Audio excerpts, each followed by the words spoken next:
Hola, buenas queridos amigos y amigas. Esta tarde vamos a hablar con un escritor y vamos a charlar sobre unos seres míticos por excelencia. Para ello estamos con el escritor Alejandro Robles, que nos habla desde Miami. Bienvenido, Alejandro, ¿cómo estás? Hola, buenas tardes. Gracias por la invitación. Un saludo desde aquí de Miami. Muy bien, Alejandro, has escrito el libro Gabinete de Dragones, que está publicado por Eolas Ediciones. Un Ujú. libro que mira a los dragones desde 80 perspectivas diferentes. ¿Por qué? Porque ese libro está materializado por 80 relatos y todos, absolutamente todos, como su nombre indica, Gabinete de Dragones, hablan sobre dragones. ¿Cómo fue, Alejandro, que elegiste estos fantásticos personajes como protagonistas de tu libro? Bueno, yo creo que eso responde a una obsesión infantil. Siempre estuve obsesionado desde pequeño con los dragones, eran criaturas que me fascinaban. En algún lugar Borges dice que el dragón es una criatura necesaria para la imaginación porque surge en diferentes latitudes y en diferentes épocas bajo los mismos rasgos, ¿no? Vuela, echa fuego por la boca. Y yo creo que todo aquello que se repite es lo que perdura. Y la figura del dragón se ha explotado hasta el cansancio, ¿no? Yo creo que intenté hacer un libro de zoología con relatos y a través de relatos, pero que sea tan variado como la zoología de los sueños, ¿no? Este es el libro, un libro pequeño de la editorial Eola, muy linda la edición, editado por Natalia Álvarez Méndez y Ana Abello Verano. Es una muy linda edición. De hecho, la portada la hizo mi hijo. Él eligió un origami cubierto de letras porque él dice que funde el oriente con el occidente, es decir, las letras que parecen escamas y el origami pertenece al oriente y las letras a occidente.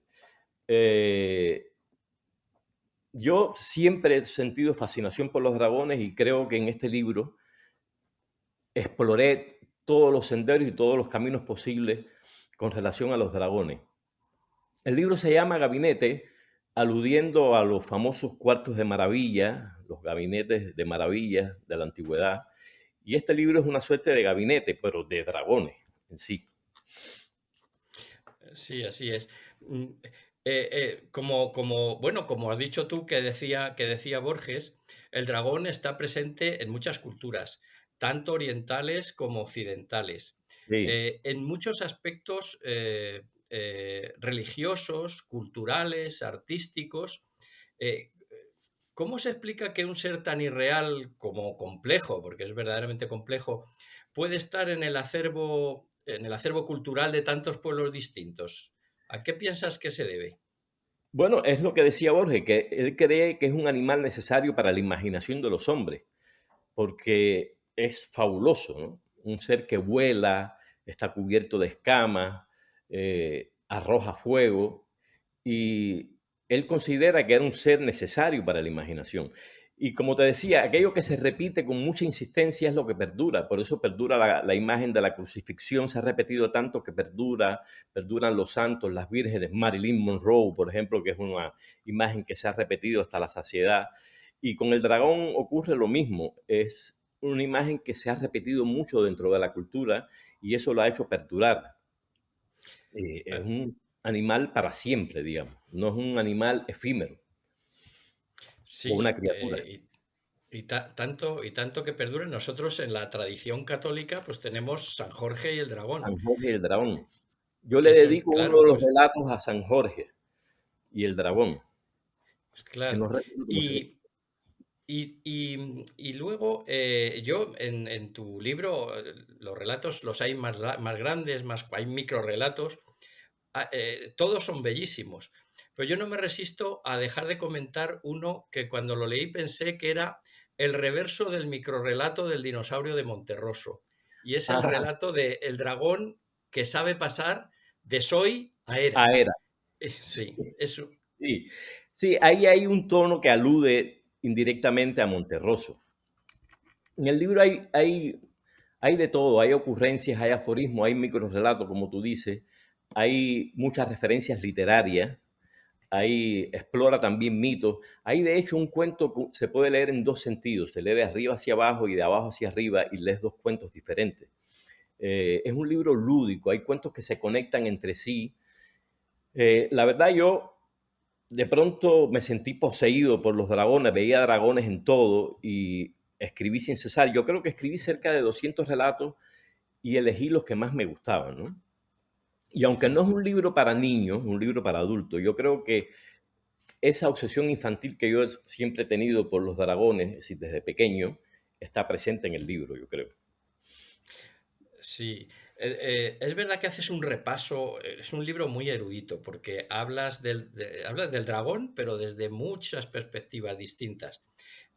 Una de ellas que me llamó muchísimo la atención, hablas de Diderot, del enciclopedista Diderot, Oh, y sí, hace referencia a que él hizo una recopilación de cosas de la dragones dragontología, llamada algo así como zoología, la dragontología. dragoncología, una dragoncología.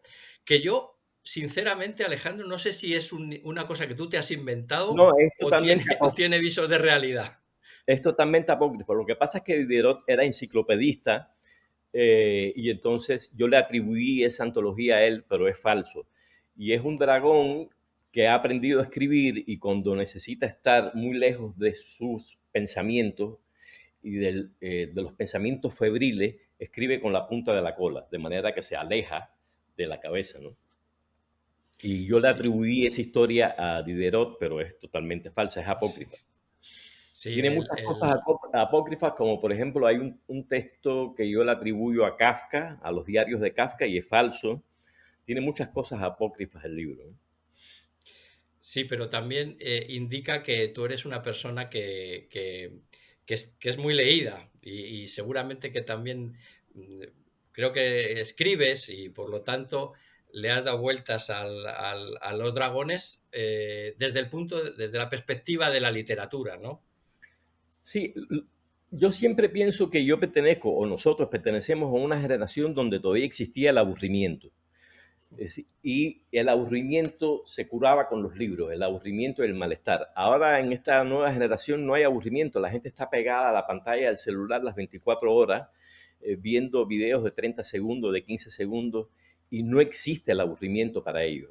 Pero en mi generación sí existía el aburrimiento y cuando uno se aburría, lo que hacía era leer, y yo leo desde muy pequeño, ¿no? Además de eso, mi mamá era historiadora y me leía siempre cuentos cuando era niño, y con mi mamá ocurría una cosa muy curiosa, que era que en las noches ella me leía cuentos y entonces me leía un cuento, yo le decía, léeme otro, y siempre cuando se cansaba me decía, bueno, este lo voy a dejar aquí y tú imagínate el final. Entonces yo me pasaba la noche, bueno, o horas antes de quedarme dormido, imaginando los finales de los cuentos que ella interrumpía y por supuesto nunca coincidía con el final real, pero eso fomentó mucho la imaginación y pensar en las noches, en los relatos. Y yo siempre pensé que ella lo hacía por eso, para fomentar la imaginación, pero después me confesó que no, que era que estaba cansada de leer. Pero Es que me ayudó. estaba ya aburrida de leerte, pero desde luego eso sí que estoy seguro que fue un germen para tu creatividad. Claro, Y creo que es muy interesante leer a los hijos o a los nietos también, porque les mete en el cuerpo en el lo que aquí decimos el gusanillo el gusanillo, claro. de la creatividad y Incluso si tú le prohíbes a un niño que lea, como a los niños les gusta hacer las cosas prohibidas, va a terminar con un libro en la mano. Sí, sí. Mira, por mencionar otro relato que también me gustó mucho,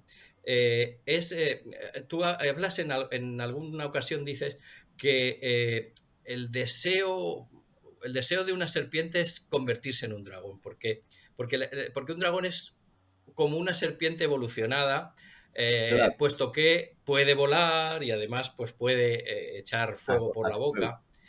Y es decir, que cuando una serpiente va hacia adelante o se hace grande, se convierte en dragón. Pero también en ese mismo cuento dices una cosa maravillosa, que es que cuando el dragón va hacia abajo, lo que le gustaría es convertirse en gusano de seda, que Claro, y en vez de arrojar polvo. es el colmo de la metamorfosis, Claro, el gusano de seda, porque en vez de echar fuego por la boca, lo que echaría serían unos pañuelo. excelentes pañuelos de seda, ¿no? Sí, Eh, sí. Ese es muy ese, pequeño, ese microrrelato. sí, sí, Y pero es muy cierto. y es un relato de ida y vuelta de cómo uno pasa a dragón y luego cómo vuelve de dragón, pero siempre con un espíritu muy poético que a mí me ha gustado mucho.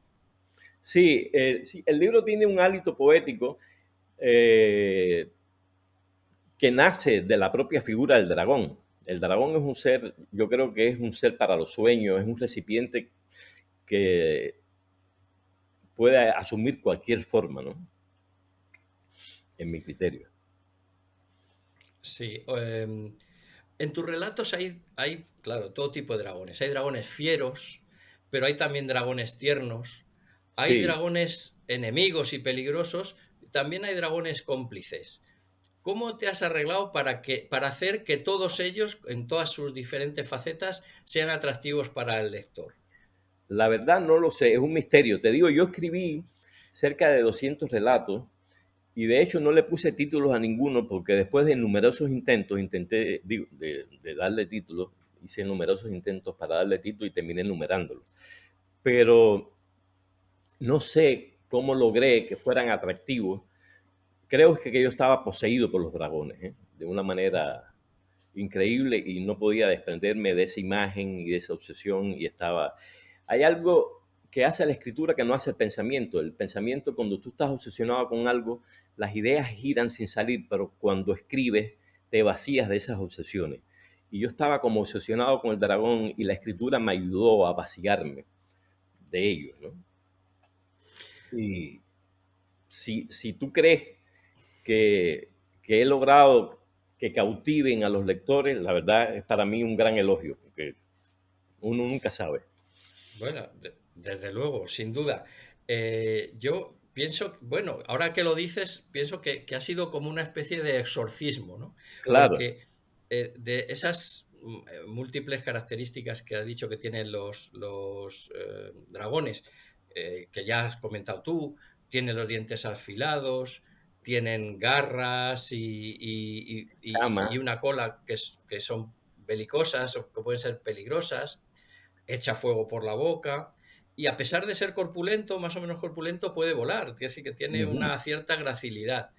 Eh, ¿Consideras que todas esas cualidades o has sacado partido de todas esas cualidades y de esa versatilidad para dotar de atractivo a Sí, tus relatos? yo creo que he hecho uso de sus rasgos para darle atractivo y he tratado de explotar cada uno de esos rasgos. Eh, En un libro como este, digamos que serían Las escamas del dragón, no todas brillan con la misma intensidad, pero yo he intentado darle brillo a cada una de las escamas. Si consideramos que cada relato es como una escama, yo he intentado darle el brillo necesario a cada una de ellas. Me he esforzado por eso. Y es un libro que trabajé casi durante un año. Fue un trabajo súper intenso. Y eh, uno piensa probablemente que es una labor maravillosa porque eres dueño de tu tiempo, puedes elegir tu propio tema, pero una vez que eliges un tema, todos son limitaciones. Tienes que ceñirte a ese tema para sacarle sentido. Todo es necesario, tu lenguaje, tu memoria, tu ingenio. Nunca nada es suficiente, ¿no? Y para mí fue un trabajo intenso, la verdad. Sí, no, no me cabe duda, porque has tocado todos los palillos. Entre ellos también la faceta oriental. En uno de ellos hablas de Chuan Tzu y de que escribe que hay un valle en el que está lleno de dragones ciegos. Oh, Y sí. sí, y esos dragones, como son ciegos, cuando están volando y no se ven entre ellos, chocan entre ellos Ujú. y son los que provocan grandes estruendos en el cielo que los Sí, humanos desconocemos a qué se deben, ¿no? claro. Es como una especie de explicación metafórica del trueno eso es. Y yo creo que Chuang Tzu aparece varias veces también en el libro. No estoy muy seguro, pero sí, estoy casi convencido que aparece varias veces en el libro, porque yo cito a muchos autores orientales y occidentales, y Chuang Tzu es uno de ellos. Me gusta Claro, mucho Chuang Tzu. sí, el dragón es mítico en las culturas orientales, ¿no? Hasta nosotros, que está, o hasta mí por lo menos, que soy bastante poco versado en ese tipo de cosas, pero bueno, todos sabemos que en las celebraciones chinas, una de las Claro, cosas más importantes es el dragón, el desfile del dragón. claro, y es bellísimo además.